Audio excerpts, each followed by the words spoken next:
இன்ஸ்டாகிராம்ல ரீல்ஸ் ஆட்சியா இல்லாம ரியல் ஆட்சியா நடத்துங்க. அது மட்டும்தான் மக்களுடைய கோரிக்கை. எங்களுடைய தலைவர் திராவிட முன்னேற்ற கழகத்துடைய தலைவர் முத்துவேல் கருணாநிதி ஸ்டாலின் அவருடைய கட்டளையின்படி நீங்க ஆட்சியை தொடர நாங்க தடையா இருக்க விரும்பல. அந்த வகையில பேரவையிலிருந்து நாங்க வெளிநடப்பு செய்யறோம். நன்றி, வணக்கம்.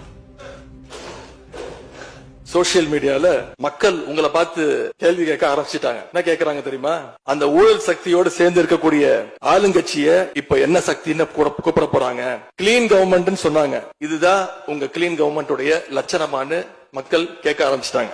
இப்படி நீங்க கூவத்தூரையும் மிஞ்சுற அளவுக்கு அடிக்கிற கூத்த பார்க்கும் போது இந்த அரசு எத்தனை நாளைக்கு நீடிக்க போகுதுன்னு மக்களுக்கு அந்த சந்தேகம் வர ஆரம்பிச்சிருச்சு.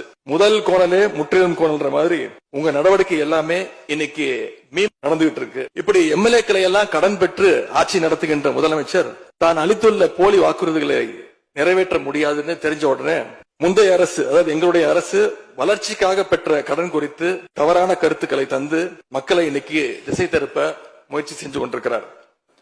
பெரும்பான்மையும் இல்லாத, அரசியல்ல அடிப்படை நேர்மையும் அல்லாத இந்த அரசு நல்லாட்சி தரும், தமிழ்நாட்டு மக்களுடைய உரிமைகளுக்காக போராடும்னு மக்களுக்கு துளியும் நம்பிக்கை இல்லை. முக்கியமான ஒரு விஷயத்தை இங்க நான் பதிய வைக்க விரும்புகிறேன்.